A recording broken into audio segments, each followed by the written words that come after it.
Ciao a tutti, benvenuti su Voce Strumenti Interiore, il video di questa settimana. Questo è un altro dei video che io spesso faccio guardare ai miei allievi, a dimostrazione che si può cantare anche muovendosi, altrimenti il musical non avrebbe ragione di esistere.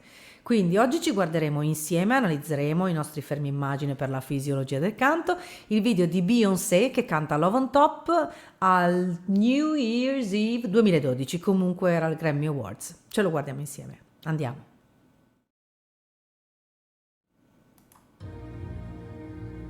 Allora, Adele, quel bel maschietto a destra e Lady Gaga. Che personaggio. Devo dirvi altro, l'avete già capito, ne abbiamo parlato tanto. Guardate com'è messa, ok? Peso da una parte, appoggio, andiamo.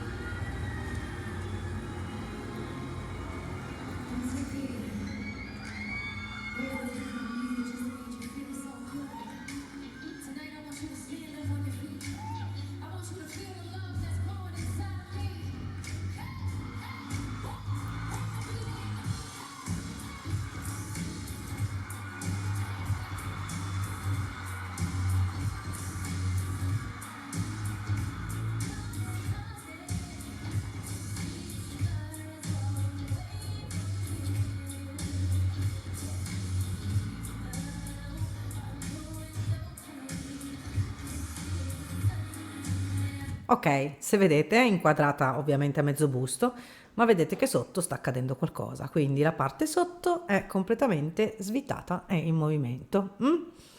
Alle volte magari fare un corso di danza del ventre sembra un'assurdità, ma in realtà ai cantanti può servire, perché questa libertà del bacino sotto è la chiave di molte cose.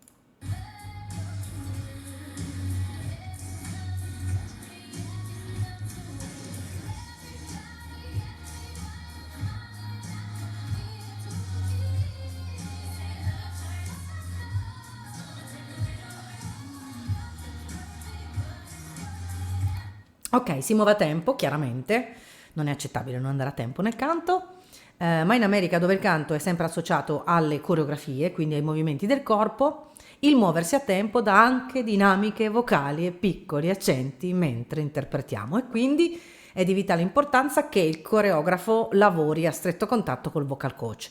Mi ricordo negli anni intorno al 2006, 2005, 2006, 2007 ho lavorato per 2 anni al liceo Licos di Pavia e ovviamente mi occupavo solo delle soliste. Però il liceo Licos, che è un liceo paritario, io ovviamente lavoravo lì quando c'era ancora Simonetta Minelli, la direttrice, adesso so che le teste sono cambiate in vertice, ma penso che il programma sia lo stesso. Era un liceo classico paritario che praticamente si prometteva di essere come saranno famosi, quindi la mattina liceo classico, il pomeriggio lezioni di danza, canto, recitazione e coro.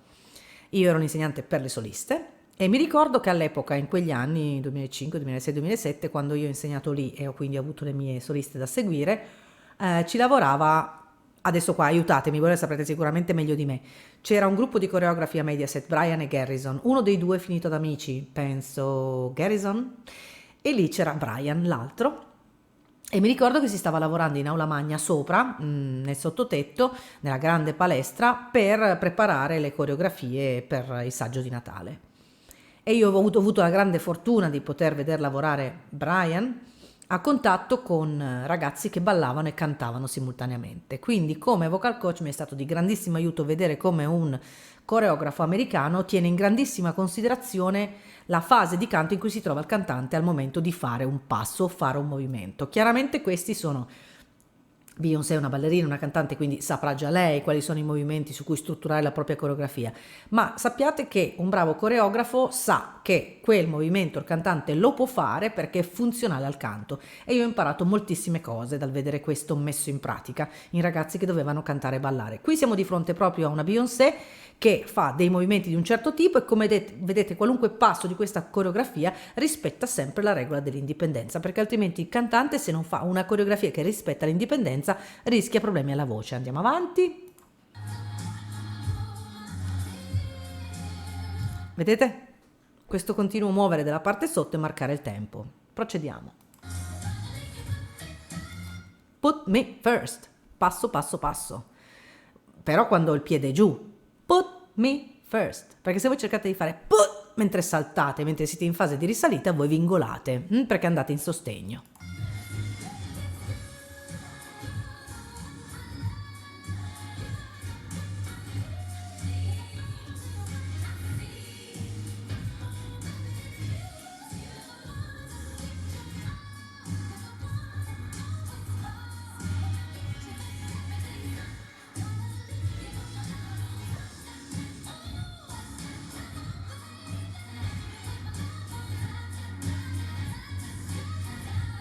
Eccola qua la funzione del braccio, ok? La funzione di cui abbiamo già parlato negli altri video, se non li avete guardati vi invito ad andare a curiosare un po', non ne abbiamo fatti tanti fino adesso, è poco che abbiamo cominciato, ce ne sono 3 o 4.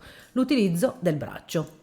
Le braccia sono molto importanti perché quando noi stendiamo le braccia avanti, chiaramente il nostro corpo per trovare l'equilibrio sposta la testa indietro e aumenta la componente Alexander. La stessa cosa se io faccio così, io riuscirò a spostare la testa e il torace meglio sulla gamba d'appoggio e quindi riceverò ancora più spinta diaframmatica. Andate a guardare i video passati, questo è un classico esempio di come le braccia possano spostare il nostro punto d'appoggio e quindi caricare maggiormente il diaframma e aiutarci nei registri acuti.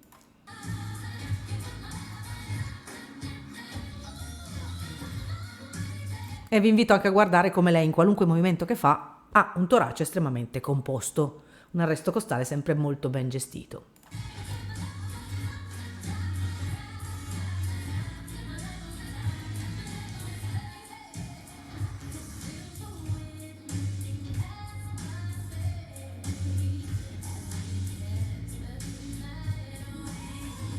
Ok, qui saltella, quindi non va in appoggio, si solleva, ma è un falsetto e quindi ci sta sostegno nel falsetto, nella voce pulita, mai nella voce a volume.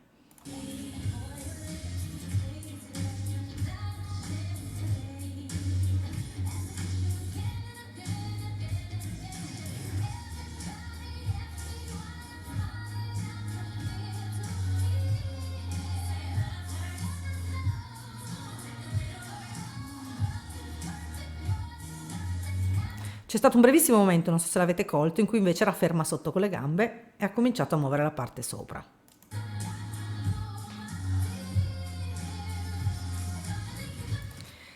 Questa è una cantante che va giù correttamente, tenendo quindi sempre la parte superiore del torace composta, cioè si va giù e ci si inclina in avanti interi, mai così, scaricando l'arresto costale. E questo è di nuovo la tecnica Alexander, che dice che la colonna vertebrale è un'unità, quindi se io vado con la testa avanti io devo andare col sedere indietro, viceversa se io mi butto indietro con la testa per fare l'acuto, allora è consentito da un lato per divincolare andare in avanti col bacino, ma solo da un lato, perché se andiamo avanti col bacino nella sua interezza noi blocchiamo la rotazione del bacino e arrivano le rigidità addominali, quindi occhio,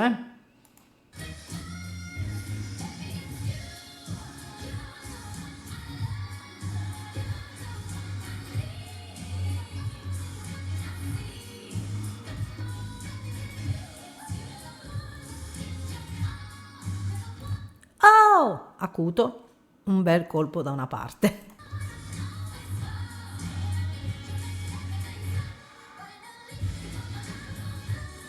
Cominciamo a salire.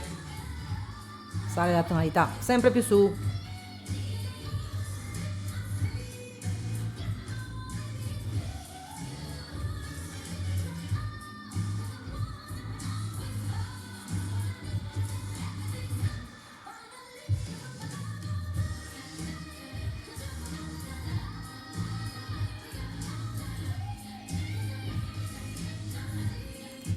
E tira indietro, e tira indietro, e tira indietro. Quindi la posizione sicuramente più comoda per un cantante è andare indietro, andare indietro. Se andate davanti, certo lo potete fare, ma solo, ripeto, in voce pulita, quindi quando stiamo usando la leggerezza o il falsetto, perché il sostegno è adatto solo in queste fasi, di voce pulita e falsetto. Quando invece siamo qua che spingiamo, mi raccomando, da una certa fase centrale a tutto ciò che è indietro, ma mai in avanti,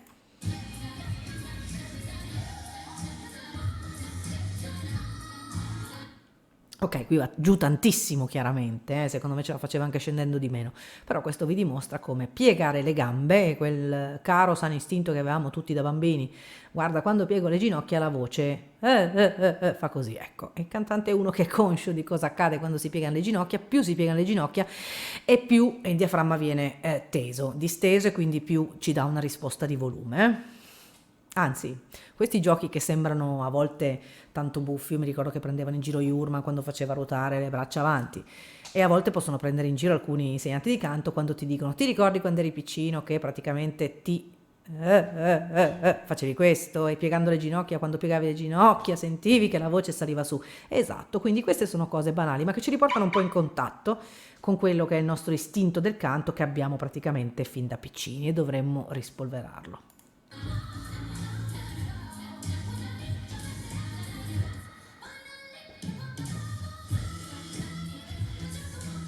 Esatto, questo è un appoggio in avanti però, ripeto, nel rispetto dall'Alexander. Quindi se dovete rimanere interi è chiaro che farete cose di questo tipo, farete flessioni in avanti ma tutte intere. Quindi mi raccomando, non si scioglie, non si rimane composti, e poi le flessioni in avanti. Ovviamente non lo vedete, ma il sedere indietro.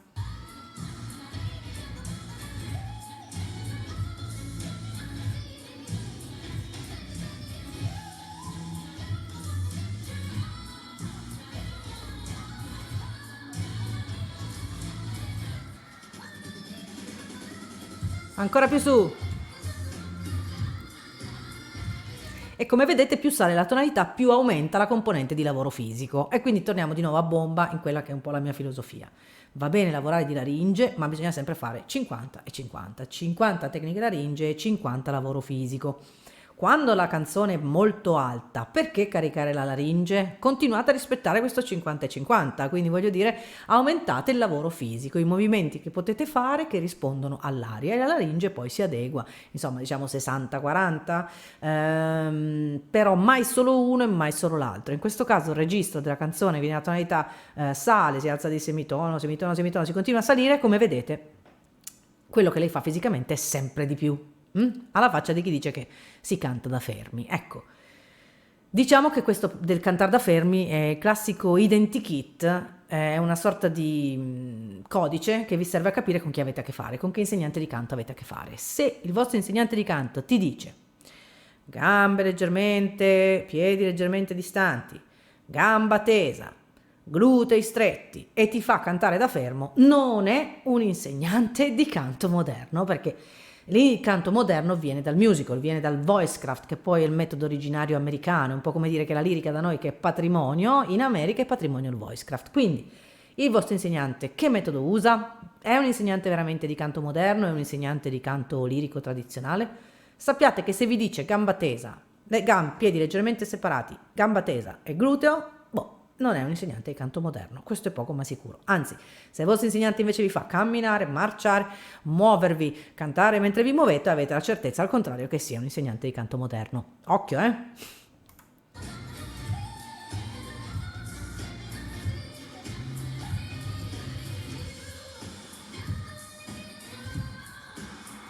E voilà, e continua. Ricordatevi, poi magari faremo un video nello specifico delle componenti dorsali. Quando voi mettete l'arresto costale, io dico sempre agli allievi, metti l'arresto costale. Come fai, soprattutto se sei una femminuccia, a capire che hai l'arresto costale inserito? Beh, noi donne abbiamo questa agevolazione che è l'elastico del reggiseno. Quindi, se sentite sempre la tensione dell'elastico del reggiseno, molto probabilmente avete aperto un po' di arresto costale. Ecco, questa condizione va tenuta sempre, perché sotto le costole c'è il diaframma, che quindi viene abbassato, disteso, e vi dà la risposta di sostegno del fiato come vi serve. Però in tutto questo, perché i movimenti del cantante sono sempre un po' posposti, cioè posti dietro, sempre buttati all'indietro e cose così? Perché nel momento in cui la vostra testa incomincia a scivolare indietro, attraverso meccanismi istintivi di equilibrio, il nostro corpo attiva le muscolature dorsali. Nello specifico, non i dorsali alti, ma bensì i dorsali bassi. Quindi ogni volta che voi fate questo, non ne siete coscienti, ma dovreste cominciare a percepirla questa cosa, fateci caso, si attivano le muscolature dorsali. Ora, i cantanti che cantano e vanno in registro acuto non devono necessariamente andare indietro così, perfettamente centrati, perché in questo caso qua è vero che arrivano entrambi i dorsali, ma sappiate che a noi per cantare ne basta uno. Quindi ogni volta che vedete un cantante che fa cose di questo tipo, ok? Questi sono appoggi sul muscolo dorsale. Il muscolo dorsale si inserisce, tende maggiormente il lembo diaframmatico dal proprio lato, scendendo c'è il gluteus maximus che va ad accendere gluteo, muscolo posteriore della coscia, e tutto come un parafulmine scarica a terra. Cantare su una gamba sola. Cantare su una gamba sola come la Pallabosu, ad esempio, vi fa capire che cos'è un appoggio, quindi quando voi cercate l'equilibrio vi spostate sulla destra e se riuscite a cantare con una gamba sollevata, ecco voi avete trovato l'appoggio. Queste sono altre cose che potete sperimentare e giocarci col vostro corpo quando siete a casa, anche solo con la voce parlata. Ecco, provateci, lei sta spingendo indietro e va a prendersi le muscolature dorsali del sostegno al fiato. Ricordo, anzi poi ve lo metterò, un video dove hanno intervistato il batterista di Whitney Houston che diceva io la vedevo cantare e ogni volta che la vedevo cantare vedevo i muscoli della sua schiena che si allargavano e si espandevano. Ve lo metto in coda, vi metto in coda a questo video appena ci siamo salutati, proprio quel piccolo frammento dell'intervista. Spero di riuscire a tirarlo fuori dal telefonino e che la qualità sia buona, quindi appuntamento a fine video per questa chicca.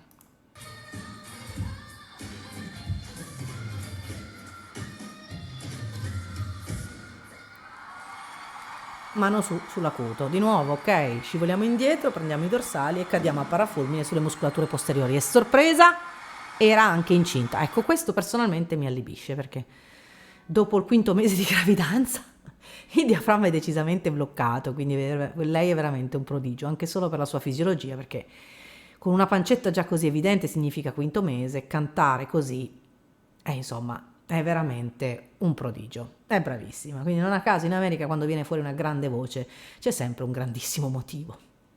Grazie di essere stati qui ancora questa settimana, alla prossima settimana vediamo, sono un po' incerta sull'argomento ma direi che oggi sono venuti fuori alcuni argomenti tra cui l'uso delle muscolature dorsali e il gluteo, cose che potremmo approfondire magari la prossima settimana. In coda il video sui dorsali di Whitney Houston.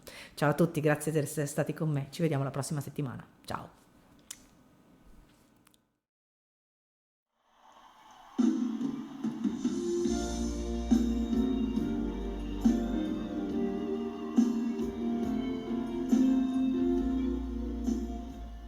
I'm playing drums behind her, right? And I'm sitting and I'm watching her, and I'm watching the muscles in her back and her everything just expand like that. You know, she's like a doggone bodybuilder. And that's how she sang every night, every song.